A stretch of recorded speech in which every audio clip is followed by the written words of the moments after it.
ব্রহ্মচারী জয় রাধা মাধব জয় কুঞ্জ বিহারী হরে কৃষ্ণ কৃষ্ণ কৃষ্ণ হরে হরে হরে রাম রাম রাম হরে হরে হরে কৃষ্ণ কৃষ্ণ কৃষ্ণ হরে হরে হরে রাম রাম রাম হরে হরে জয় রাধা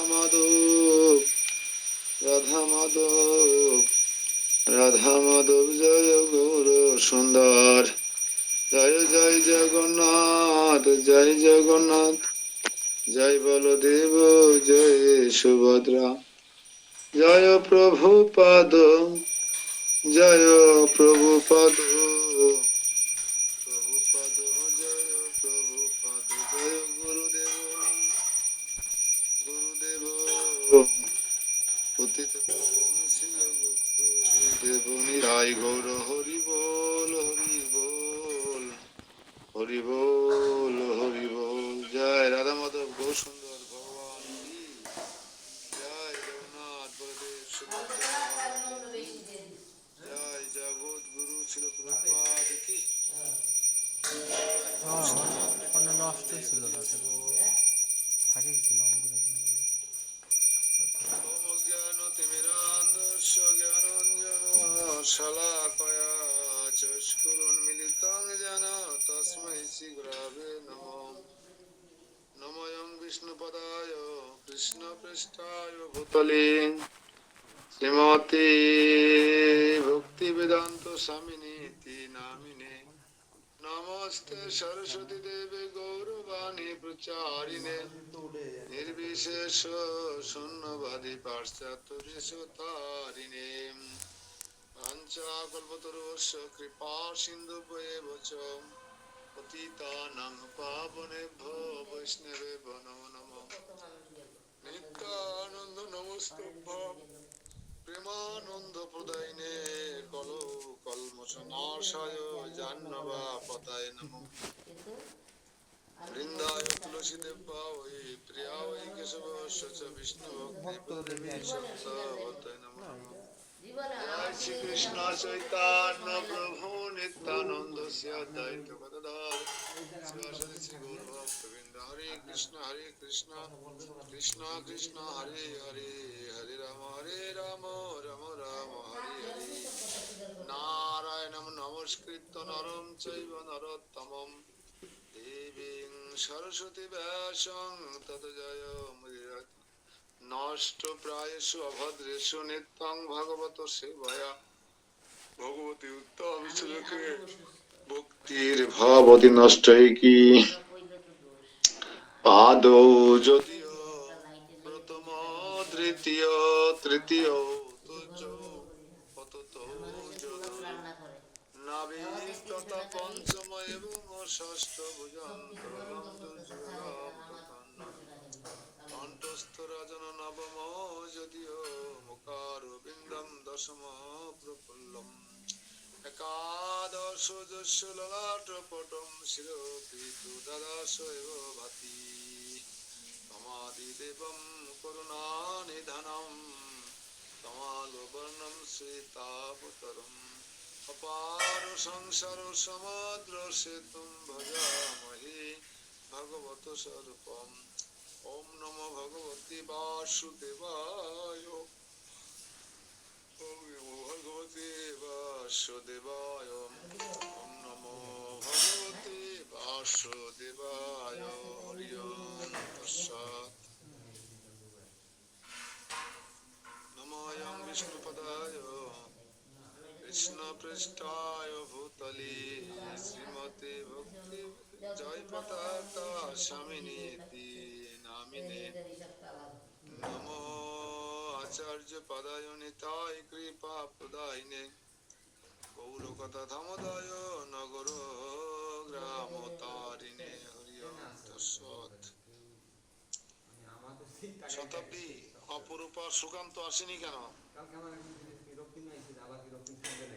সর্বগ্রে আমি আমার পরমারাধ্য গুরু মহারাজ নমং বিষ্ণুপাদ পরমংশ পরিবিরাকাচার্য অষ্টোত্তর শত শ্রী শ্রী শ্রীমৎ জয় পতাকা স্বামী গুরু মহারাজের আতুল চরণ বন্দনা করি এবং তদুপরি পরম গুরু আন্তর্জাতিক কৃষ্ণ ভাবনামৃত সংঘের প্রতিষ্ঠাতা আচার্য পরমেশ্বর ভগবান শ্রীকৃষ্ণের কৃপা শ্রীমূর্তি ছিল অভয় চরণ অরবিন্দ ভক্তি বেদান্ত স্বামী প্রভুদের চরণ কমলে অনন্ত অনন্ত অনন্ত কোটি প্রণাম নিবেদন করি এবং তার এই সংকীর্তন আন্দোলনে একজন সামান্য সৈনিক হিসেবে যেন আমৃত্যু আন্দোলনের সাথে যুক্ত থাকতে পারি সেই আশীর্বাদ প্রার্থনা করি। তদুপরি আজকের এই নিত্যং ভাগবতামের সেবা ক্লাসে উপস্থিত সকল ভক্ত সজ্জন সবাইকে জানাই আন্তর্জাতিক কৃষ্ণ ভাবনামৃতের সঙ্গে ইস্কন রূপ সনাতন স্মৃতি তীর্থ মন্দির রামসারা অভয়নগর যশোরের পক্ষ থেকে কৃষ্ণ প্রীতি এবং বৈষ্ণবীয় শুভেচ্ছা। হরে কৃষ্ণ। অনেকে অনুপস্থিত দেখতে পাচ্ছি, কেন জানি না, আর ক্লাস চলাকালীন খোঁজ খবর নেওয়াই কঠিন। এখন কৃষ্ণ প্রভু, চরণ প্রভু, অপরূপা মাতাজি, পনা মাতাজি, তারপর হচ্ছে সুকান্ত, এরকম অনেকেই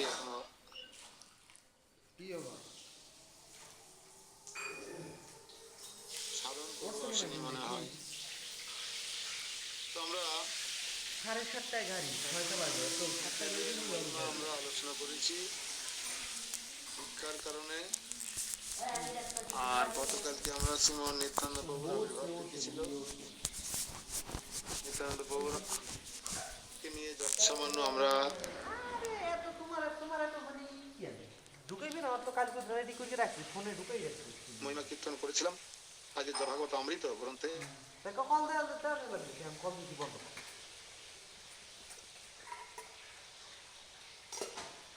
আমরা 68 ঢুকাইতে আছে পঞ্চম 68 নাম্বার ফোন দাও 68 কইতে পারি আমি অন করতে দিয়েছি অধ্যায়ের 69 নম্বর শ্লোকে আমরা যদি তার আগে পূর্বের তাৎপর্য যাবে যাতে আমাদের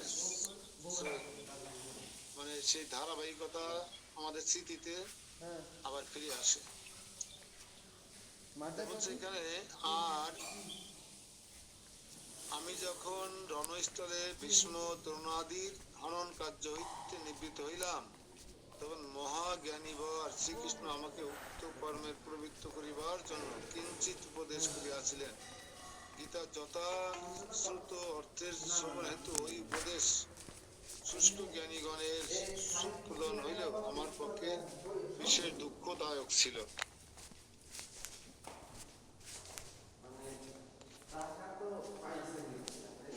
আর তাৎপর্যার্থ বিচার করিলে ওই উপদেশ আমাদের কিছুমাত্র সুখ হয় নাই, বরং উহা শ্রীকৃষ্ণের বঞ্চনার বোধ করাইয়া থাকে। যেহেতু সর্বদা সর্বপ্রকারের শুষ্ক নিরুপাধি কৃপার আকর সত্য প্রতিগম পরমহিতকারী বন্ধুগণের মধ্যে শ্রেষ্ঠ বন্ধু সেই মহাপ্রভু শ্রীকৃষ্ণের আমার দৃঢ় বিশ্বাস নিয়ত বর্তমান আছে এবং সাক্ষাৎপ্রাপ্ত সেই পরম মনোহর নরাকৃতি পরম ব্রহ্ম হইতেও আর আমার অপর কোনো প্রিয় বস্তু নাই। এটা অর্জুন বলার পরে এখন ভীম, অর্জুন এবং যুধিষ্ঠির মহারাজের তার ব্যক্তিগত অনুভূতি ব্যক্ত করা হয়। এখন মনে হয় নকুল আর সহদেব তাদের মনোভাব ব্যক্ত করবেন। নকুল আর সহদেব কৃষ্ণে তাদের প্রতি করুণা করেছেন না বঞ্চনা করেছেন সেটা তাদের অভিব্যক্তি এখন ব্যক্ত করবেন। নকুল সহদেব বাচুতু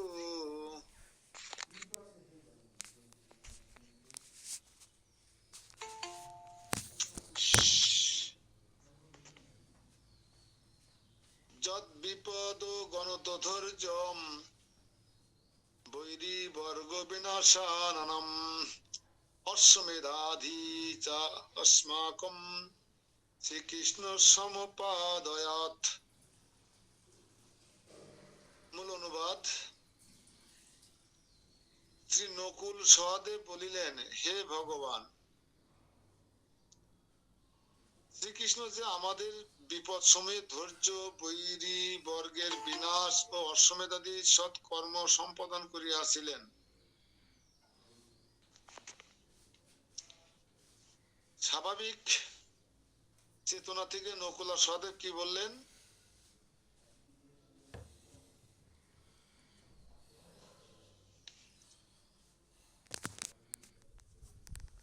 নকুল আর সহদেব বললেন,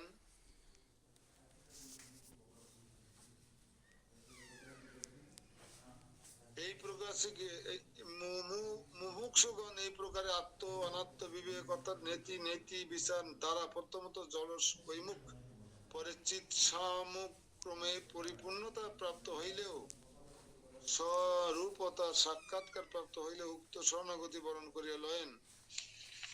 যাক, আমরা এই শ্লোকে কোনো তাৎপর্য নেই, আমরা চলে যাবো 72 চতেন যশরাজ্যম পুণ্য আদ্যপন্ন দুর্লভম বেতনদ ভগবন তেন নৈসমহে কৃপম কিন্তু নেকম মহাযজ্ঞ উৎসবম সম্পদন উৎসব শিকারে নাগ্র পূজায়া হর্ষ এত কৃপা হিসা। অশ্বমেধ সাড়ে ছটা আদি দর্শ সৎকর্মচ। মূল অনুবাদ, কিংবা আমাদিগকে যশ, রাজ্য এবং অন্যের দুর্লভ পুণ্যাদি বিস্তার করিয়াছিলেন, আমরা কিন্তু ওই সকলকে তাহার কৃপা বলিয়া মনে করি না। নকুল সহদেব কি বলছেন? আমাদিগকে কি যশ দিয়েছিলেন, রাজ্য দিয়েছিলেন এবং অন্যের দুর্লভ পুণ্যাদি বিস্তার করিয়াছিলেন, কিন্তু এগুলো আমরা কৃপা বলে মনে করি না। কিন্তু আমরা তো সেইগুলো নিয়ে রাত দিন ব্যস্ত। ধনং দেহি জনং দেহি ভার্যাং দেহি, হ্যাঁ, যশ দেহি, এখানে সে যশ দেহি। যশ চাই, আর কৃষ্ণ যাদের যশ দিলেন, কৃষ্ণ তাদেরকে বললেন না, এটা কোনো কৃপা নয়। অর্জুন, নকুল সহদেব বললেন এটা কোনো প্রকার কৃপা নয়।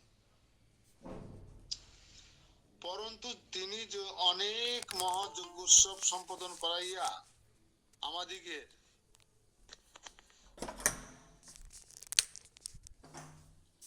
অগ্রপূজা শিকার দ্বারা আনন্দিত করিয়াছিলেন, তাহাই আমরা শ্রীকৃষ্ণের কৃপা বলিয়া মনে করি। ও, এখানে একটাকে শুধু শ্রীকৃষ্ণের কৃপা বলে মনে করা হচ্ছে, একটাকে, সেটা কি? আশ্রম বঞ্চনা বলে তারা মনে করছেন, কিন্তু তারা একটাকে কৃপা বলে মনে করছেন। কোনটা? যত যজ্ঞ করেছিলেন, অশ্বমেধ যজ্ঞ, রাষ্ট্র যজ্ঞ, যত যজ্ঞ করেছিলেন, সমস্ত যজ্ঞের অগ্রপূজা, অগ্রভাগ পরমেশ্বর ভগবান শ্রীকৃষ্ণকে অর্পণ করা হয়েছিল এবং তিনি সেটা স্বীকারও করেছিলেন। এইটা দ্বারা এই পঞ্চ পাণ্ডবরা আনন্দ পেয়েছিল যে ভোগ কৃষ্ণ গ্রহণ করেছেন।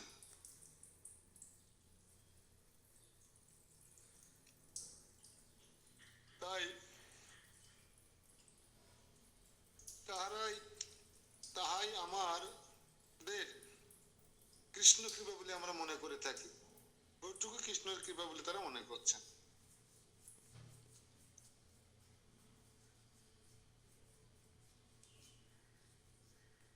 শ্রীকৃষ্ণ যে আপদে ধৈর্য আদি সম্পাদন এবং অন্যের দুর্লভ পুণ্যাদি সৎকার্য প্রবর্তন দ্বারা আমাদের যশ আদি বিস্তার করিয়াছেন, উহাকে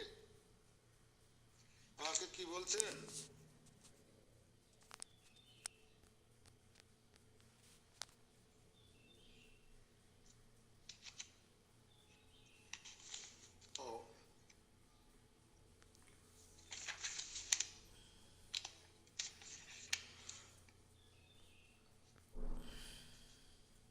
উহাকে আমরা শ্রীকৃষ্ণের কৃপা বিশেষ মনে করি না, পরন্তু তদীয় সন্দর্শনই পরম ফল স্বরূপ, কিন্তু বহুকাল সেই দর্শন হইতে বঞ্চিত হইয়া আছি। বরং কৃষ্ণের দর্শন আমাদের পরম ফল স্বরূপ কৃষ্ণকে দর্শন করা। কিন্তু আফসোস করছেন দুই ভাই যে সেই কৃষ্ণ কৃপা থেকে আমরা দীর্ঘদিন বঞ্চিত আছি। কারণ কৃষ্ণ যুদ্ধ শেষ হয়ে গেছে, সব মীমাংসা হয়ে গেছে। এখন কৃষ্ণ কোথায় আছেন? এখন কৃষ্ণ কোথায় আছে?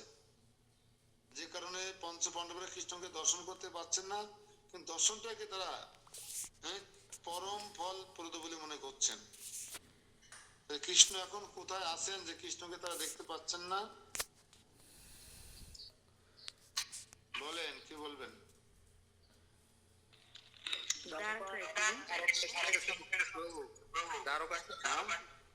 দ্বারকাতে আছেন, তারকা, হ্যাঁ তারকাতে আছেন এখন।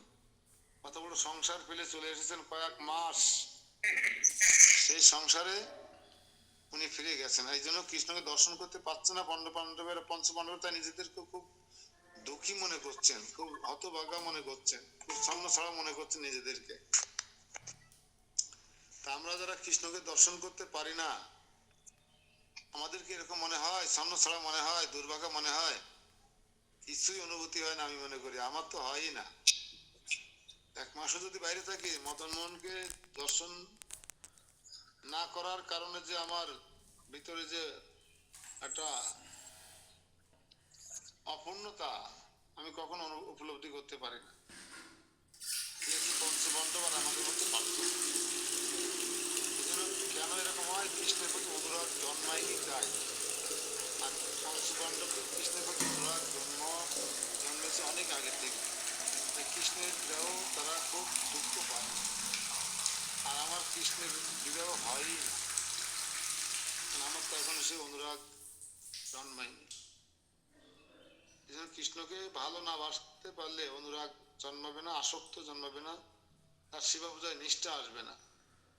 আর অহর্নিশি চিন্ত কৃষ্ণ বলহ বদনে, অর্থাৎ ভাবে কৃষ্ণ ভাবনায় আমার সর্বক্ষণ কাটবে না, ভাব স্তরে আমি এখনো পৌঁছতে পারবো না। অধুনা বঞ্চিতা তেন বয়ম জীবাম ততপতম দর্শনম অপি ব্রাহ্মণ যত্ন ভূতাতি দুর্ঘটম। হে ব্রাহ্মণ, অধুনা আমরা তাহার দ্বারা বঞ্চিত হইয়া কিরূপে জীবন ধারণ করি, এখনই তাহার দর্শনও আমাদের ভাগ্যের দুর্ঘটন হইয়া আছে। আমাদের নিকট অগ্রপূজা শিকার স্বরূপ মহোৎসব সম্পাদন দূরে থাকুক। এখন নকুল সহদেব বলছেন হে ব্রাহ্মণ। এই হে ব্রাহ্মণ কাকে বললেন? সুকেশ প্রভু আনমৃত্যু করে রেখেছেন। হে ব্রাহ্মণ কাকে বললেন? নকুল আর সহদেব হে ব্রাহ্মণ কাকে বললেন? হ্যাঁ,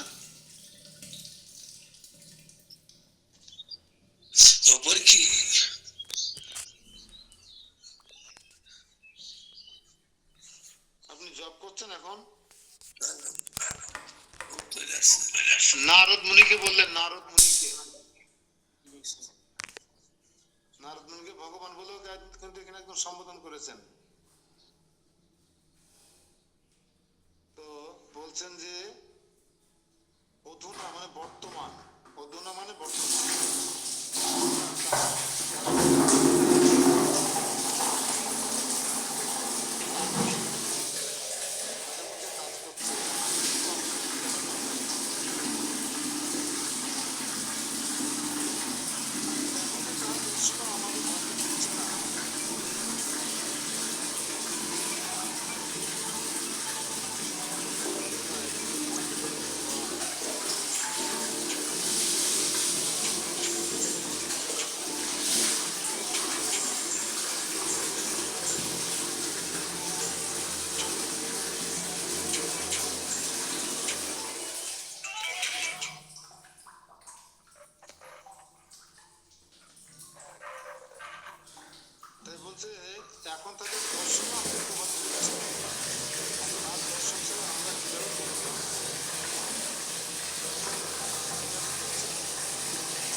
হচ্ছে ক্লাস। ও, আপনি তো এখন তো আজকে আর ঢুকতে পারবেন না, এখন তো ক্লাসের অর্ধেক হয়ে গেছে, আর এখন তো ক্লাস অফ করে আমরা 5:30টার দিকে। আচ্ছা ঠিক আছে, 5:30টার ক্লাস করবো। 6টার পর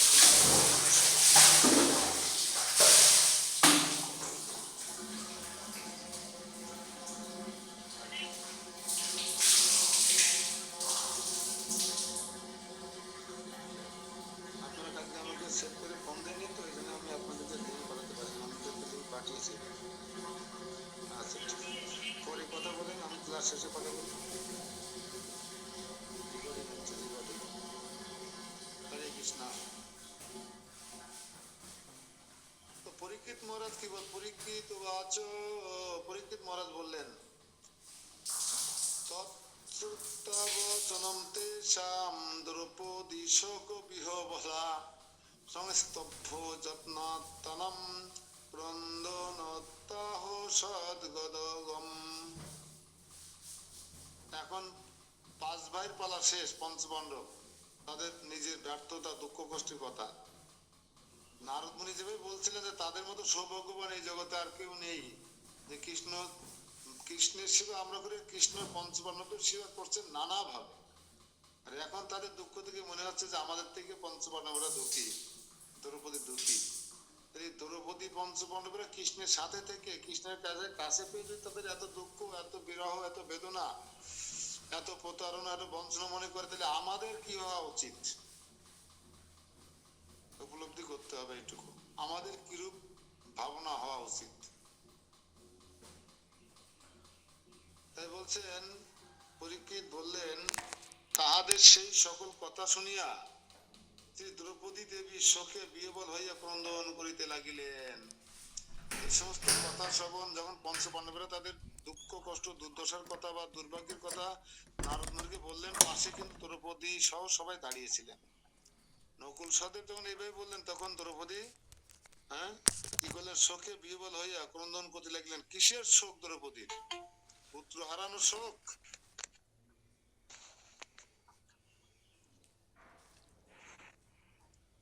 বলতে পারবেন মাতাজি, সুনিতা মাতাজি? হ্যাঁ হ্যাঁ, কিসের শোক? শ্রীকৃষ্ণকে দর্শন মানে না করার কেন? এই কয়েকদিন আগে তো তার 5টা শিশু পুত্রকে একসাথে কেটে ফেলেছেন দুর্যোধনের।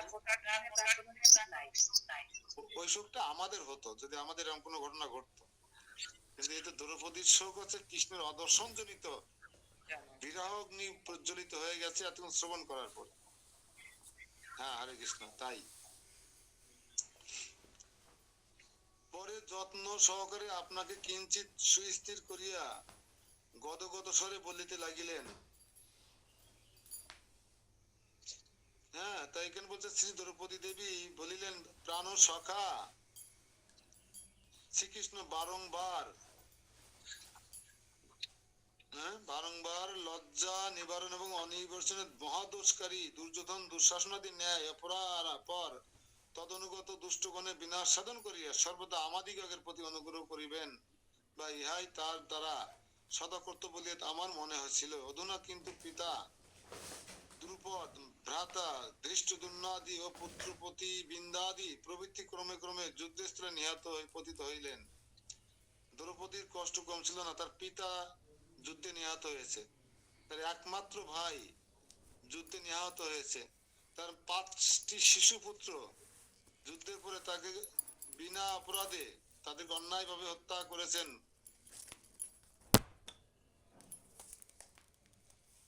তথাপি আমি সকলেই শ্রীকৃষ্ণের ইচ্ছা জানিয়া শোক প্রকাশ করি নাই। হরে কৃষ্ণ।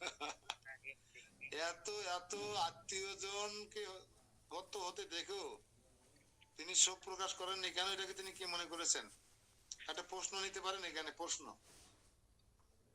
পিতা পুত্র এবং শিশু পুত্রদের কুরুক্ষেত্রের যুদ্ধে নিহত হতে দেখো কোন এই দ্রৌপদী কেন শোক প্রকাশ করেননি? প্রশ্ন।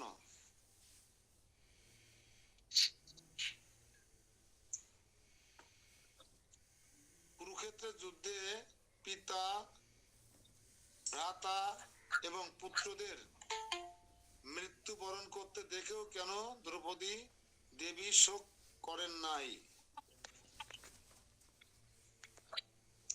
বলতে পারবে? কণা ঘোষ, প্রীতি কণা ঘোষ।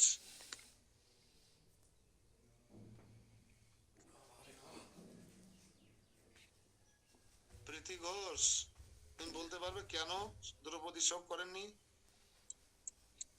ওটাকে উনি শ্রীকৃষ্ণের ইচ্ছা মানে। হ্যাঁ, মাতাজি বলছে ওটা শ্রীকৃষ্ণের ইচ্ছা মনে করেছেন। হরে কৃষ্ণ প্রভু। হরে কৃষ্ণ। বলো। প্রভু যখন যখন যখন দ্রৌপদীর মৃত্যুবরণ করা হয়েছিল তখন তো কেউ কিছু বলেনি। সবাই কিন্তু একজন তো দ্রৌপদীর সেই আব্রু রক্ষা করেছিলেন হাজার হাজার গজ কাপড় দিয়ে। হ্যাঁ প্রভু, এই জন্য তো দ্রৌপদী শ্রীকৃষ্ণের উপর সবসময় কৃতজ্ঞ। হ্যাঁ, সেটা দ্রৌপদীর একটা কষ্ট ছিল যে আমার রথি মরথি স্বামী পিছে মোহ ভীষ্ম, হ্যাঁ, কাকা শ্বশুর তাতশ্রী, কেউ কি একটু বাধা দিতে পারতো না? সেই শোক বা সেই ক্ষত নিবারণ করে দিয়েছিলেন পরমেশ্বর ভগবান শ্রীকৃষ্ণ হাজার হাজার গজ কাপড় দিয়ে তাকে সেই ক্ষত নিবারণ করে দিয়েছিলেন। তো তাই এখানে যে কথা বলছে আপনারা নিশ্চয় প্রশ্নটা লিখে নিয়েছেন, এখন উত্তর হচ্ছে কুরুক্ষেত্রের যুদ্ধে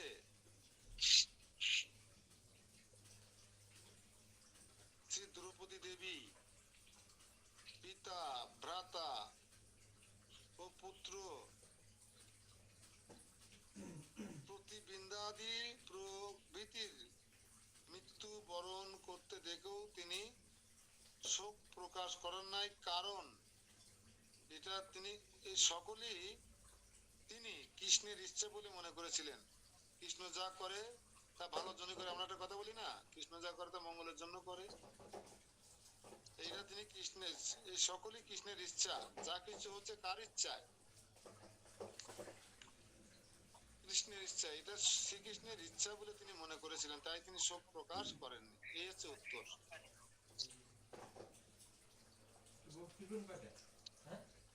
ঠিক আছে।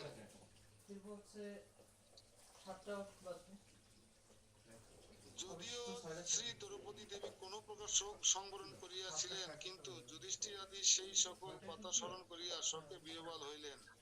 পরে যত্ন সহকারে কিঞ্চিত স্থির হইয়া রোদন করিতে করিতে বলিতে লাগিলেন। তাহলে দেখুন দ্রৌপদী কত উন্নত স্তরের জীবন যাপন করতেন, যে যুধিষ্ঠির মহারাজ সহ সকল পঞ্চ পাণ্ডবেরা সেই সকল দুঃখের কথা, সেই সমস্ত আত্মস্বজন বধের কথা চিন্তা করে তারা শোকে বিহ্বল হইয়া রোদন করিতে লাগিলেন। পরে যত্ন সহকারে কিঞ্চিত স্থির হইয়া রোদন করিতে করিতে বলিতে লাগিলেন। কি বলিতে লাগিলেন? কিন্তু এখানে দেখা যাচ্ছে দ্রৌপদীর মতন নারী, সে কিন্তু শোকটা সংবরণ নিবারণ করে নিয়েছেন, সে শোক প্রকাশ করেন। কেন? তিনি এটাকে শ্রীকৃষ্ণের ইচ্ছা বলে মনে করেছেন। তাহলে পঞ্চ পাণ্ডবদের থেকেও আমার মনে হয় শ্রী দ্রৌপদী দেবী অনেক উন্নত চেতনার স্তরে অধিষ্ঠিত ছিলেন, অনেক উন্নত স্তরে। তাহলে এটা সহ্য করা সম্ভব না যে কি যেন নাম ওর, অশ্বত্থামা, সদ্য 5টা নিষ্পাপ শিশুপুত্রের গলা কেটে দুর্যোধনকে গিফট করলো, সেই সেই সেই অশ্বত্থামাকে কিন্তু ধরে নিয়ে এসেছিলেন, তাকে বিচারের কাঠগড়ায় দাঁড় করিয়েছিলেন।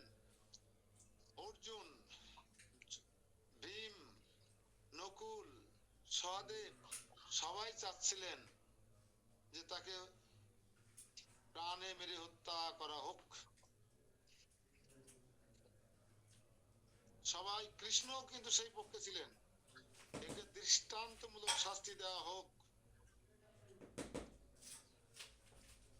দ্রৌপদী কইলেন না, আমি চাই না যে আমি পুত্র শোকে আমার ভিতরটা যে হাহাকার করছে আর একজনের মায়ের কোল খালি হোক। দেখুন দ্রৌপদীর চেতনা কোথায়। কৃষ্ণ বলছেন যে ওকে হত্যা করা হোক, শুধু কৃষ্ণ নয়, ভীম, অর্জুন, নকুল, সহদেব সবাই বলছেন, যুধিষ্ঠির মৌন ছিলেন, ধর্মরাজ তো, সবাই বলছেন যে তাকে হত্যা করা হোক, কৃষ্ণ বলছেন হত্যা করা হোক, কিন্তু দ্রৌপদী বলেন না। বিচারটা দ্রৌপদীর করে ছেড়ে দিয়েছিলেন অর্জুন, কারণ ব্যথা শোক সবচেয়ে বেশি দ্রৌপদী পেয়েছে। 5টা শিশুপুত্র নিষ্পাপ, তার মাথা নেই, শুধু ধর পড়ে আছে, কোন মা সহ্য করতে পারে? আমাদের 13 কথা থেকে অঞ্জনা মাতাজি আজকে জয়েন করলো মনে হয় একটু আগে। উনি হচ্ছে একজন স্কুল টিচার এবং ভালো নাম করা টিচার, পরে ওনার সঙ্গে আমরা কথা বলবো। তো দ্রৌপদী বলে না, আমি চাই না যে আর কোনো মায়ের কোল আমার মতো খালি হোক। কয়েকটা যুক্তি দেখেছিলেন। 1, 2, আমাদের গুরুপত্নী কৃপি, আমাদের গুরুদেব দ্রোণাচার্যকে হারিয়ে এমনি সে অসহায় হয়ে পড়ে আছে। এখন আমি চাই না সে পুত্র শোকে বিহ্বল হয়ে মৃত্যুবরণ করুক। 3 নম্বর কারণ দেখিয়েছিলেন, ব্রাহ্মণ কুমারকে হত্যা করা কোনো বিধান নেই। দ্রোণাচার্য ছিলেন ব্রাহ্মণ, আর গুরু পত্নী এবং গুরুদেবের প্রতি আমাদের দায় আছে, কর্তব্য আছে। সেই কর্তব্যের কারণে আমরা গুরুপুত্রকে হত্যা করতে পারি না। তাই তাকে এমন শাস্তি দেওয়া হোক, সেই শাস্তির নাম কি জানেন? তাকে প্রাণে না মারে হত্যা করা হোক।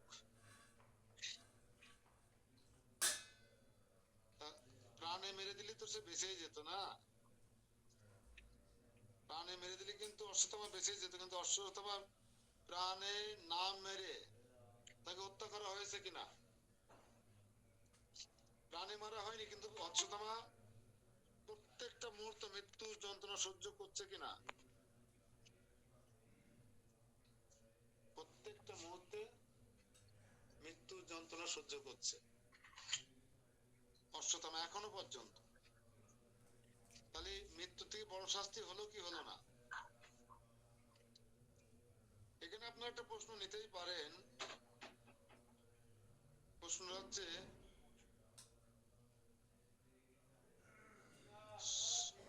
সবাই যখন অশ্বত্থামাকে মৃত্যুদণ্ড দিতে চাইলেন, তখন দ্রৌপদী কেন তাকে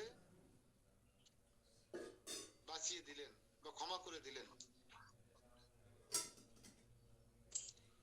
অর্থাৎ এক কথায় যদি প্রশ্ন লেখেন, তাহলে অশ্বত্থামাকে ক্ষমা করে দেওয়ার দ্রৌপদীর কি কি কারণে তিনি ক্ষমা করে দিয়েছিলেন?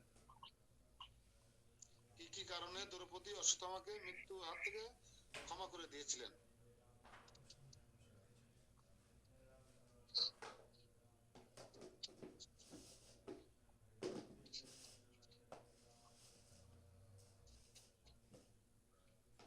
উত্তর: 1,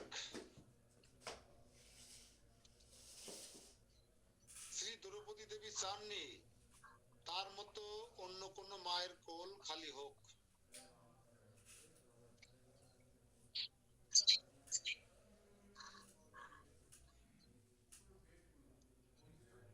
2,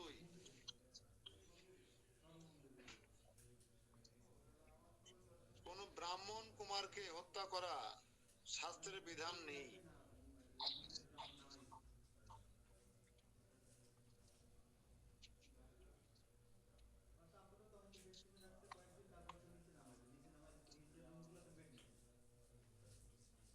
তিনি গুরুপত্নী কৃপির শোকের সাগরে ভেসে যাক, এটা তার ইচ্ছা ছিল না।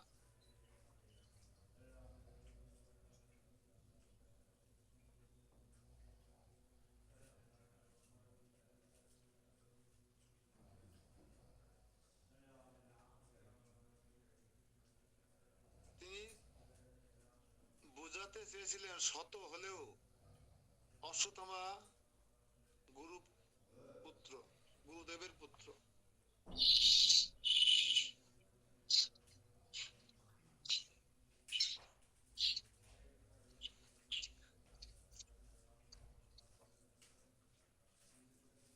তাই সর্বোপরি তিনি তার বিচার চেয়েছিলেন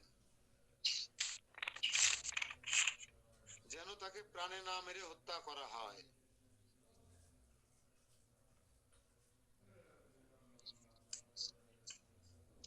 অঞ্জনা মাতাজি খাতা কলম রাখেন কাছে, একটু প্রশ্ন উত্তর থাকে মাঝে মাঝে, ইম্পর্টেন্ট কিছু বিষয়।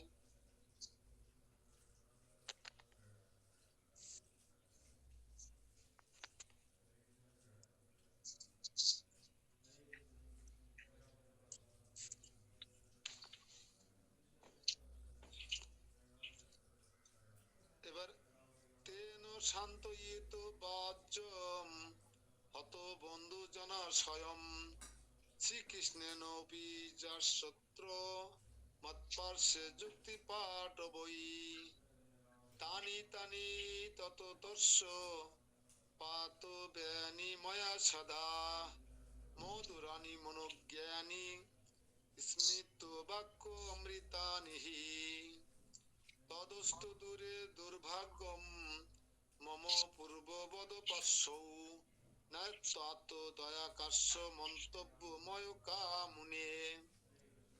আশা করিয়াছিলাম, অনুবাদ বলছে আশা করিয়াছিলাম যে শ্রীকৃষ্ণ এই স্থানে নিয়ত অবস্থান পূর্বক আমার পার্শ্বে উপবেশন করিয়া যুক্তিপূর্ণ মধুর প্রবচনে আমায় আপ্যায়িত করিবেন এবং বন্ধু জনের বিয়োগ সান্ত্বনা প্রদান করিবেন। দ্রৌপদী কি ভাবছেন? যে আমি আশা করেছিলাম যে শ্রীকৃষ্ণ আমার সখা আমার পাশে অবস্থান করবেন, নিয়ত মানে সবসময় অবস্থান করবেন, করে আমাকে যুক্তিপূর্ণ মধুর প্রবচন দ্বারা আমাকে আপ্যায়িত করিবেন এবং বন্ধুজনের, পুত্র পরিজনের, পিতা ভ্রাতাদের হত্যাজনিত যে আমার বিয়োগ বেদনা, সে বেদনাকে সান্ত্বনার প্রলে প্রদান করিবেন। এটাকে আশা তো করতেই পারে দ্রৌপদী। কত সংকুল পরিবেশ থেকে দ্রৌপদীকে রক্ষা করেছেন এই কৃষ্ণ। কৃষ্ণকে সখা বলে ডাকতেন আর কৃষ্ণ দ্রৌপদীকে সখী বলে ডাকতেন। এই নিয়ে কোন কটূক্তি শুনতে হয়নি কৃষ্ণ দ্রৌপদীর। কে কটূক্তি করেছে জানেন? সবচেয়ে বেশি কে করেছেন বলেন তো আপনারা? এই যে সখা বলে ডাকতেন কৃষ্ণকে দ্রৌপদী, হ্যাঁ,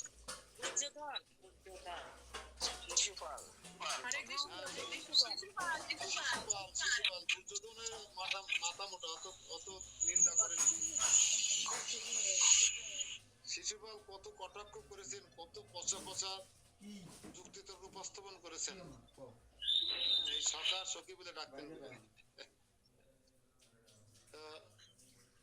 সখী দ্রৌপদী এইটুকু আশা করতেই পারে কৃষ্ণের কাছে যে কৃষ্ণ সবসময় আমার পাশে থাকুক এবং আমাকে এই পুত্র, পিতা, বন্ধু বিয়োগের যে শোক, সে শোক থেকে আমাকে সান্ত্বনা প্রদান করুক। হায়, সেই আশা পূর্ণ হওয়ার তো দূরে থাকুক। দ্রৌপদী বলছেন হায়, সেই আশা পূরণ হওয়া তো দূরে থাকুক। আমার দুর্ভাগ্যবশত তিনি এখন পূর্ববৎ আগমনই করেন না। আমার এমন দুর্ভাগ্য যে তিনি আগের মতন আসেন না। আগে যেভাবে আসতেন, আগে আসতেন কেন জানেন? এখন আসেন না কেন বলেন তো একজন? দ্রৌপদী বলছেন আমার আশা তো দূরে থাকুক পূরণ হওয়া, আমার দুর্ভাগ্যবশত তিনি এখন আগের মতো আগমনই করেন না। অতএব হে মনে, আমি শ্রীকৃষ্ণের কি দয়া বোধ করিব? কৃষ্ণ আমাকে কি দয়া করেছেন? আমার প্রশ্ন হচ্ছে আপনাদের কাছে, কৃষ্ণ পঞ্চপাণ্ডব দ্রৌপদীদের কাছে এখন কেন আসেন না?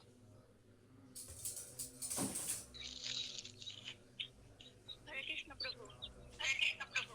হরে কৃষ্ণ বলেন গায়ত্রী মাতা।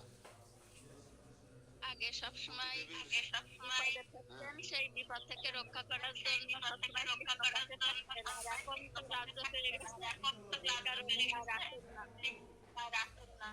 হ্যাঁ, একদম সঠিক উত্তর জেঠিমা। সঠিক উত্তর কেন? এই গান্ধারী হচ্ছে কুন্তির যা, বড় যা। এই যে গান্ধারী তো জানবেই কেন কৃষ্ণ এখন আসে না, কারণ সে দেখেছে কৃষ্ণ কিন্তু দুর্যোধনদের বাড়ি আসেনি, কিন্তু পাণ্ডবদের বাড়ি থাকতেন সবসময়। কেন? কৃষ্ণ বলতেন যে এই জন্য তো কুন্তি দেবী বলছেন, আমার সেই দুর্দশা, সেই দুঃখ, সেই বিপদ বারবার আসুক, যে বিপদ কাল উপনীত হলে কৃষ্ণ আমাদের কাছে ছুটে আসবে এবং আমরা তাকে দর্শন করতে পারবো। তো কৃষ্ণ আগে বারবার ছুটে আসতেন কেন? সেই লাক্ষা গৃহে পুড়িয়ে মারা, সেই হচ্ছে বিষ প্রয়োগ করা, নানাভাবে তাদেরকে হত্যা করার চেষ্টা করতো, বিপদে পড়তো পঞ্চ পাণ্ডবেরা, আর কৃষ্ণ চলে আসতেন। আর এখন সেই সমস্ত ওষুধের বিনাশ হয়ে গেছে। ইয়োদা পরিত্রাণায় সাধুনাং বিনাশায় চ দুষ্কৃতম ধর্ম সংস্থাপনার্থায় সম্ভামি যুগে যুগে। এখন বিনাশ হয়ে গেছে ওষুধের, সাধুদের সুরক্ষিত হয়ে গেছে, সাধুরা ধর্ম পুনঃস্থাপন করা হয়ে গেছে। হস্তিনাপুরের যোগ্য রাজা সিংহাসনে আরোহণ করেছেন, এখন আর এখানে আসার কৃষ্ণ প্রয়োজন বোধ করছে না। কোন অঞ্চলে যদি কাজিয়ে বাদিয়ে যায়, কাজিয়ে বোঝেন তো, হাঙ্গামা, এক গ্রাম আর এক গ্রামের সাথে ঢাল সড়কি নিয়ে, তখন ডিসি সাহেব, এসপি সাহেব, পুরো প্রশাসন সেখানে উপস্থিত হয় সেটা মীমাংসা করবার জন্য। পুলিশ, র্যাব, বিডিআর সেখানে কার্ফু জারি করে, হ্যাঁ, ভরে যায়। কিন্তু যখন মীমাংসা হয়ে যায়, দুই পক্ষ ঠান্ডা হয়ে যায়, সেখানে কি আর পুলিশ, র্যাব বা কোনো প্রশাসনিক কর্মকর্তা থাকা দরকার হয়? হয় না। ঠিক এখন হস্তিনাপুরে আর কৃষ্ণের থাকার কোনো প্রয়োজন নেই বলে কৃষ্ণ মনে করছেন, কিন্তু এরা দ্রৌপদী দুর্ভাগ্য বলে মনে করছেন যে আমার কি দুর্ভাগ্য, কৃষ্ণ আমার পাশে থেকে সান্ত্বনা দেবে কি, যত দূরে থাকুক। এখন সে প্রায় আসেই না, আসেই না।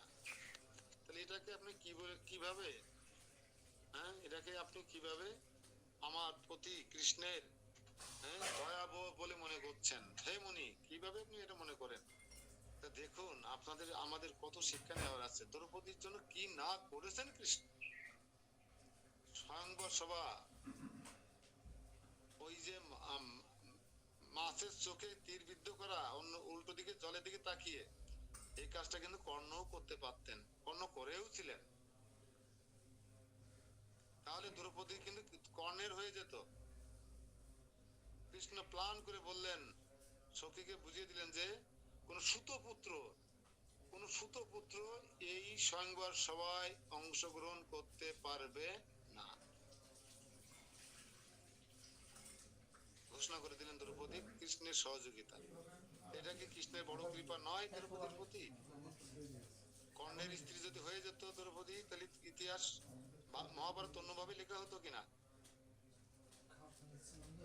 আগে বলে দিলেন কোন সুতপুত্র, রাজপুত্র ছাড়া কোন সুতপুত্র এই স্বয়ংবর সভায় এই তীর ধনুক নিয়ে মৎস্য চক্ষু ভেদ করা এই কাজে অংশগ্রহণ করতে পারবে না। ডিসকোয়ালিফাই হয়ে গেল কর্ণ, তাহলে কর্ণই কিন্তু ভেদ করে দিত আর দ্রৌপদী কর্ণের হয়ে যেত। এটা কি একটা উপকার নয়? এটা কি একটা বিশাল কৃপা নয় দ্রৌপদীর প্রতি কৃষ্ণের? দ্বিতীয়ত, যখন রাজসভায়, প্রকাশ্যে রাজসভায় যখন দ্রৌপদীর কাপড় খুলে নেওয়া হচ্ছিল, তার বস্ত্র হরণ করা হচ্ছিল, কেউ যখন কথা বলছিল, সবাই যখন নীরবে এরা সহ্য করছিলেন। পঞ্চপাণ্ডবরা মাথা নত করেছিলেন। পিতামহ ভীষ্ম, আরেকজন ছিলেন কাকা মাতুশ্রী, এবং সেই ধৃতরাষ্ট্র সবাই দাঁড়িয়ে দাঁড়িয়ে দেখছিলেন। গুরু দ্রোণ সেখানে দাঁড়িয়েছিলেন। তখন তার প্রথমে তিনি ভাবছিলেন তার স্বামীরা তাকে রক্ষা করবে, সে জায়গায় নিরাশে ভাবলেন পিতামহ ভীষ্ম সহ সবাই তাকে রক্ষা করবে। তাই এক হাত দিয়ে আব্রু রক্ষা করছিলেন, আর এক হাত দিয়ে তিনি কৃষ্ণকে স্মরণ করছিলেন। যখন দেখলেন কেউ আমাকে রক্ষা করছে না, তখন একমাত্র রক্ষাকর্তা কৃষ্ণ ছাড়া আমাকে কেউ রক্ষা করতে পারবে না, তখন দু হাত তুলে আব্রু আবরণ করার চেষ্টা না করে দু হাত তুলে কৃষ্ণকে আহ্বান করেছিলেন সাহায্য করার জন্য। তখন কৃষ্ণ হাজার হাজার হাজার গজ কাপড় দিয়ে সেই দ্রৌপদীর লজ্জা নিবারণ করেছিলেন। এই থেকে আমরা বুঝতে পারি কি, এত এতক্ষণ কৃষ্ণকে ডেকেছিলেন, এতক্ষণও কিন্তু কৃষ্ণকে ডেকেছিলেন দ্রৌপদী, তখন কৃষ্ণ তাকে সাহায্য করলেন না। কিন্তু যখন 2 হাত দিয়ে কৃষ্ণকে আহ্বান করলেন, তখন কৃষ্ণ তাকে সাহায্য করলেন। এখান থেকে আমরা কি শিক্ষা পেতে পারি?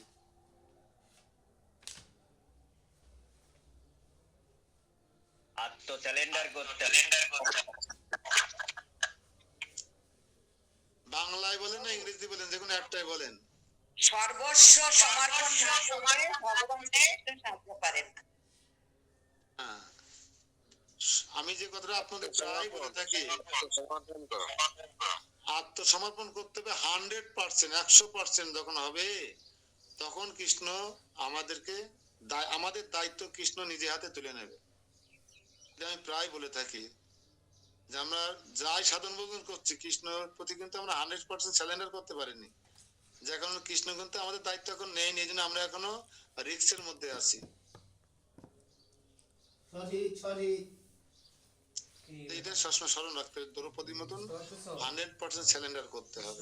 আপনি এক হাত দিয়ে আব্রু রক্ষা করবেন, অর্থাৎ আপনার সম্পত্তি রক্ষা করবেন, আর এক হাত দিয়ে জপের মেলা জপ করবেন। আমি দেখেছিলাম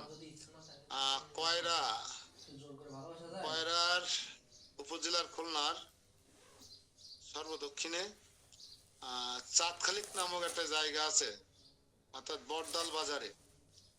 এক পাশে আশাশুনি আপনার কপোতাক্ষ নদীর, আর এক পাশে হচ্ছে কয়রার চাঁদখালি বাজার। এখানে আমাদের একটা ব্রাক অফিস ছিল, আমি অডিটে যেতাম। রাস্তায় সকালে খালে 2 পাল্টি পাকা রাস্তা, সুন্দর, আর শুধু ঘের আর ঘের, আর কিছু খুঁজে পাবেন না।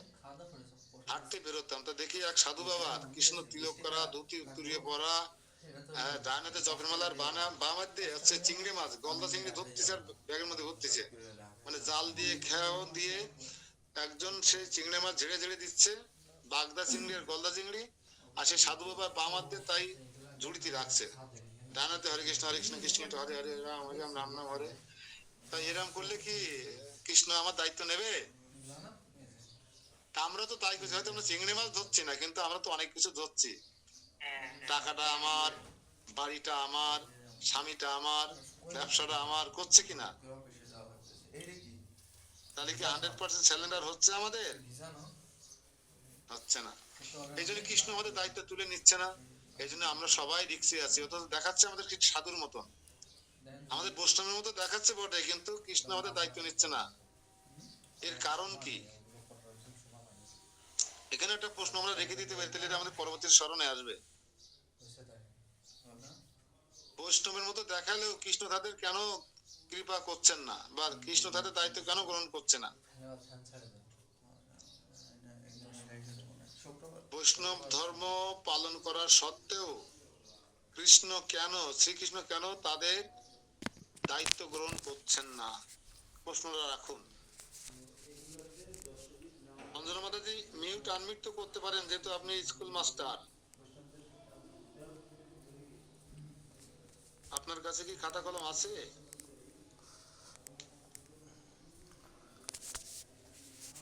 মামা দিবে না আমারে। উত্তর হচ্ছে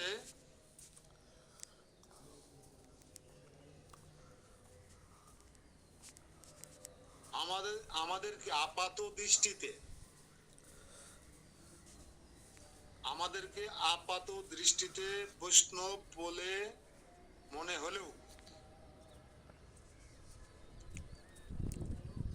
আমরা শ্রীকৃষ্ণের চরণে সম্পূর্ণরূপে আত্মসমর্পণ করতে পারি নাই।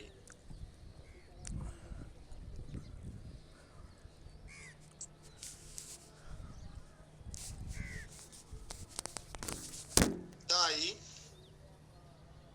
পূর্ণ শরণাগতি না হওয়ার কারণে কৃষ্ণ আমাদের দায়িত্ব গ্রহণ করে নাই বা করছেন না।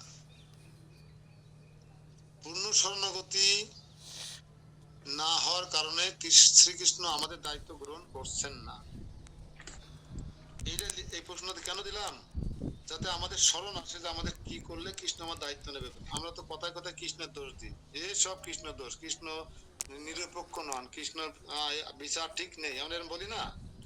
এই প্রশ্ন উত্তরটা যদি বারবার আপনারা পড়েন কিংবা এটা টাইপ করে দরজার সামনে লাগা রাখেন, তাহলে কৃষ্ণকে দোষ দেবেন না নিজেকে দোষ দেবেন? এইটা পড়ার পরে কি মনে হলো, নিজের দোষ না কৃষ্ণের দোষ? আমাদের কিন্তু আমরা বলি কৃষ্ণ চাইলে তো এটা করতে পারে, করে না কেন? কৃষ্ণ দয়া নেই কেন, আমরা বলি কি না? তাহলে আমাদের দোষ, এটা বারবার মনে পড়ে যাবে। এই গেল আপনাদের মাতা শ্রী দ্রৌপদী দেবীর মনোকষ্টের অভিব্যক্তি তিনি ব্যক্ত করলেন। এখন আসেন আরেকজন মহা দুঃখী অপেক্ষা করে আছে আপনাদেরকে তার মনের ভাব ব্যক্ত করার জন্য। কে সে? কুন্তি দেবী প্রভু। হ্যাঁ, কুন্তি দেবী, মহাদুঃখী কুন্তি দেবী এখন তার মনোভাব ব্যক্ত করবে। তাই সুখদেব গোস্বামী কি বলছেন দেখুন, পরীক্ষিত মহারাজ। আচ্ছা, পরীক্ষিত মহারাজ যে বলছেন যে পরীক্ষিত উবাচ, এই যে পরীক্ষিত বললেন, পরীক্ষিত কাকে বলছেন? গান্ধারী মাতা?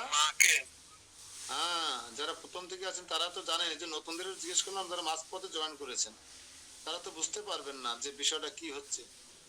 মাকে বলছেন। এই যে পরীক্ষিত মহারাজ যখন 7 দিন 7 রাত ভাগবত কথামৃত সুখদেব গোস্বামীর কাছে শ্রবণ করার পরে সাক্ষাৎ মৃত্যুর সম্মুখে দাঁড়িয়ে আছেন, এক্ষুনি তার মৃত্যু হবে, তক্ষক নাগ তাকে এক্ষুনি ভস্মীভূত করে দেবে, সেই প্রাককালে, সেই মুহূর্তে মাতা উত্তরা দেবী জিজ্ঞেস করেছিলেন, হে পুত্র, হে বৎস,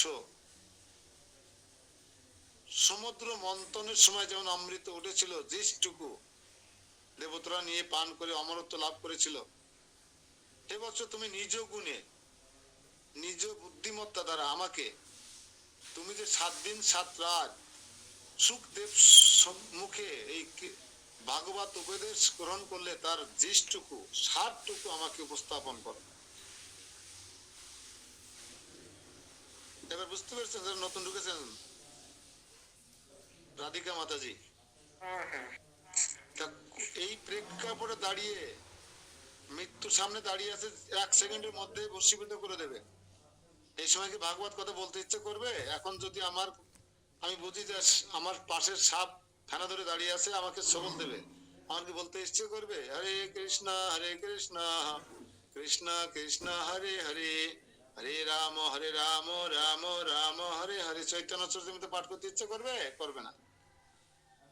আর মা কি চাইবে যে আমার পুত্রের এখন মৃত্যু হবে? একমাত্র পুত্রের, আত্মপুত্র ছিল না উত্তরা, ছিল কি? তাও এরা পেটে থাকতে স্বামী মারা গেছে, আর হওয়ার সম্ভাবনা নেই। একমাত্র অন্ধের জ্যোষ্ঠীকে হারাবেন কয়েক মিনিটের মধ্যেই। সেই মা কিনা পুত্রের গলা জড়িয়ে ধরে কান্না করবে, বিলাপ করবে, শোক করবে, তা না করে বলছে, তুমি আমাকে একটু, যে ভাগবত তুমি 7 দিন 7 রাত শ্রবণ করলেন, ঠিক সারথি সারটুকু আমাকে প্রদান করো তো। আমি কি বলতাম, আরে মা তুমি রাখো তো, আমার মৃত্যু সামনে দাঁড়িয়ে আছে, আমি মৃত্যু আর এখন ভাগবত করা ভাল লাগে? কিন্তু পরীক্ষিত কি বলেছিলেন, মা, হে মাতা, আপনার এই অভিব্যক্তি আশা বা এই যে ভাগবত শ্রবণ করতে চাইলে আমি অত্যন্ত প্রসন্ন হয়েছি, আমার আনন্দ হচ্ছে, রোমাঞ্চ হচ্ছে। আমি যতটুকু সময় পাই মৃত্যুর আগ পর্যন্ত আমি আপনাকে এই সারথি সারটুকু আমার ব্যক্তিগত বুদ্ধিমত্তা দিয়ে উপস্থাপন করার চেষ্টা করব। সেই পরীক্ষিত মহারাজের উপস্থাপনা হচ্ছে এই সনাতন গোস্বামী পাদ কর্তৃক বিরচিত শ্রী বৃহৎ ভাগবত অমৃত, যা আমরা আকণ্ঠ পান করছি, যেটা দুর্লভ, যে গ্রন্থটা সবার দুর্লভ, যে ভাষ্য আমরা কখনো শুনি নাই জীবদ্দশায়, সেই শ্রীমৎ বৃহৎ ভাগবত অমৃত শ্রবণ করার সুযোগ আমরা পাচ্ছি। জয় সনাতন গোস্বামী পাদে কি জয়। শ্রী পরীক্ষিত উবাচ শোকার্তেব তত কুন্তি কৃষ্ণ দর্শনম জীবনা শাস্ত্রবম ক সকরুণম প্রাহ স্মরন্তি তৎকৃপা কৃপে। পরীক্ষিত মহারাজ বলিলেন, অতঃপর শ্রীকৃষ্ণ দর্শন জীবনা শ্রী কুন্তি দেবী শ্রীকৃষ্ণের কৃপা ও অকৃপা স্মরণ করিয়া শোকাতুরা হইয়া সজল নয়নে করুণ স্বরে বলিতে লাগিলেন। 5 পুত্রকে ফিরে দিয়েছে, আপনারা জানেন তো, যুদ্ধের সবাই নিহত হলেও শ্রীকৃষ্ণ এমন কৃপালু বা এমন পার্সিয়াটি করেছেন, আত্মীয়করণ করেছেন, আত্মীয়করণ আমরা বললি তাই বলতাম আমরা এই 7 জড় মানুষেরা, যে তার পিসিমার 5টা পুত্রকে অক্ষত অবস্থায় ফিরিয়ে দিয়েছেন। এটা কি কম করুণা? আপনারা বলুন, কুন্তী দেবীর প্রতি কম করুণা কৃষ্ণের? তারপরেও কৃষ্ণ কি বলছেন দ্রৌপদী, যে আমার প্রতি আমাদের প্রতি কৃপা বা অকৃপা স্মরণ করিয়া শোকাতুর হইয়া সজল নয়নে করুণ স্বরে শ্রী কুন্তী দেবী বলিতে লাগিলেন। কি বলিতে লাগিলেন? আপনার অনেক মায়েরা অনেক আক্ষেপ করেন, হয়তো আপনার পুত্রর একটু ত্রুটি থাকতে পারে বা কোনো কারণে তার কর্মফলের কারণে হোক বা আমার কর্মফলের পরে কারণে হোক তার কোনো শারীরিক মানসিক বা যে কোনো সমস্যা থাকতে পারে, আপনারা অনেক কষ্ট পান। কিন্তু দ্রৌপদীর কথা যদি চিন্তা করেন তাহলে আপনি তো আপনার পুত্র বা আপনার কন্যা তো আপনার সম্মুখে আছেই, তাকে আপনি স্পর্শ করতে পারছেন, তাকে খাওয়াতে পারছেন, তার সঙ্গে কথা বলতে পারছেন, তাকে নিয়ে হাঁটতে পারছেন। কিন্তু দ্রৌপদী মাতার কথা একবার চেষ্টা করুন তো, 5টা পুত্র আজ নেই, পুরো কোলটাই শূন্য হয়ে গেছে, অভিমন্যু নেই,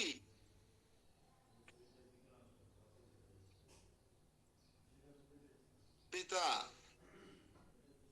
দ্রুপদ রাজা নেই, কতজন বন্ধু বান্ধব হারিয়েছেন, বোনটাও নেই। বোনটার নাম কি ছিল? এই তুমি পরে ওই আসো। যুদ্ধে ক্ষতিগ্রস্ত হয়েছে কুন্তী, দ্রৌপদীর পিতৃকুল বেশি ক্ষতিগ্রস্ত হয়েছে, তার পিতা, তার ভাই আর তার বোন। যে বোন, কে সে বোনটাকে কার মনে আছে? শিখণ্ডিনী, তাই তো? তাই তো, আপনাদের ভালোই মনে আছে, যে যার হাতে যার মাধ্যমে পিতামহ ভীষ্ম নিহত হয়েছিলেন। শিখণ্ডিনী আগের জন্মে কে ছিল?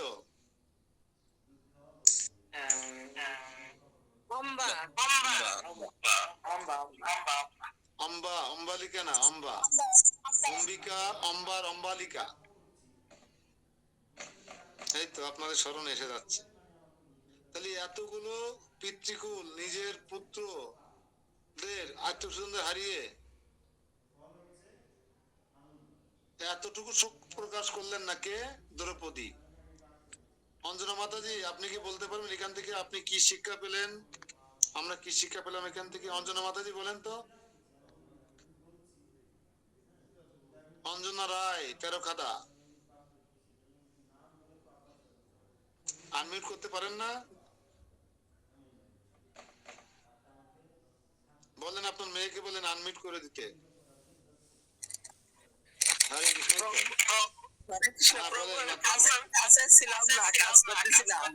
আচ্ছা, আমি আপনাকে আবার একটা প্রশ্ন করি, যে দ্রৌপদী মাতা তার তার বাবা, ভাই, বোন, 5 পুত্র, অভিমন্যু সহ নানা আত্মীয়স্বজন হারিয়ে তার কোল খালি হয়ে গেছে, 5টা পুত্র মাথায় কেটে নিয়ে গেছেন তার গুরুপুত্র অশ্বত্থামা, তারপরে তিনি শোক প্রকাশ করেননি, এটা কৃষ্ণের ইচ্ছা মনে করেছেন। এ থেকে আপনি আমি কি শিক্ষা পেতে পারি?